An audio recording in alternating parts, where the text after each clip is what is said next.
let's talk about this Tennessee basketball team, which has been just been on a tremendous run these past couple of seasons under head coach Rick Barnes. They were really good again last season, one of the better teams in the country. They weren't quite in that upper echelon with Auburn, Duke, and Florida, obviously, but they were just a notch below, and that's just fine. Those teams were historically, and Houston, I should say, they were just a notch below those teams, and no shame in that. They were awesome again last season, just as they were the year before. 30-8, 12-6 in the SEC. And we're going to break down the roster today heading into next season. A little recap of last year before we get into the new roster.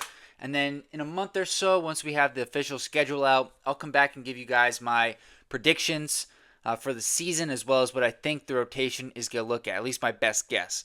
But certainly, Tennessee, the past couple of seasons, they've been able to find a scorer to kind of supplement their defense first identity. 2 years ago, that was Dalton Connect. This past season, it was Chaz Lanier, who just seemed to seemingly step into the shoes left by Connect and had an awesome season leading the Volunteers in scoring. But the leader of this team certainly was Zakai Ziegler. Led the SEC in assists per game, just a nuisance defensively, utilized his lower center of gravity to his benefit. You go along with him with a guy like Jemai Meshack, who just brought toughness, grit, energy. Obviously, a defensive force is Meshack. So you lose those three guys to eligibility. You throw in your third leading scorer, a really important player, especially I felt like as the season went on, his importance grew and grew, and that's Jordan Gainey, who I felt like, he had an okay first year with Tennessee, but a really awesome second season, really found his role with this Tennessee team as a guy who could create his own shot off the bench, played a lot of minutes, 28 minutes a game, did Gainey. But you also lost Igor Milicic, who, probably wanted more from Milicic. There's definitely moments of frustration, but a solid performer nonetheless. And then lastly, in terms of rotation players who left the program, Darlinston Dubar, who gave them, valuable rotation minutes off of the bench. So let's turn the page. Let's start looking at this current Tennessee roster. And number one thing I want to point out before we jump into this roster, which we have currently sorted in height order, is this the first time in a couple years where the culture has got to be reset a little bit? There's a few guys coming back from last season, about a handful, but not the key guys necessarily. You lost Ziegler, Gainey, Meshack, and most importantly, Ziegler and Meshack, who, after losing Vescovy and Josiah Jordan James the year before, those guys were they'd been around for a long time. They're seniors. It's kind of a little bit rare in college basketball these days. And so they've got to reset the culture. And I thought one of the first guys that got in the transfer portal is going to do a really good job of doing that, stepping in right in for Ziegler, and that's Jacoby Gillespie. Phenomenal player, part of the Crab Five last year with Maryland, the senior guard, a little bit undersized at 6'1", but 14 and a half points a game, 5 assists, 2 steals, 41% from 3 on 6 attempts. So better shooter than Ziegler, a little bit bigger, not quite the playmaker, but I think you can get similar but different production. You've got Troy Henderson coming in as a freshman, 3-star recruit. Not expecting much from Henderson this season.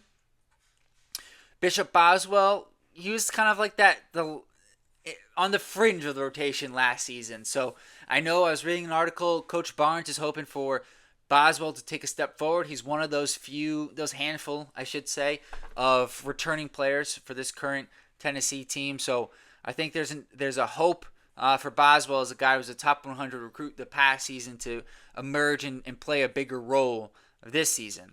Amari Abram comes over as a transfer from Louisiana Tech, the 6'4" guard. Averaged about 12 points, 4.5 rebounds, 1.5 steals, 37% from 3 on 5.5 attempts. Maybe Abram is maybe he's your Jordan Gainey coming off the bench as a scoring type guard. Maybe. I haven't seen Abram, to be honest, just looking at the stats. Amari Evans, top 50 recruit, 6'5".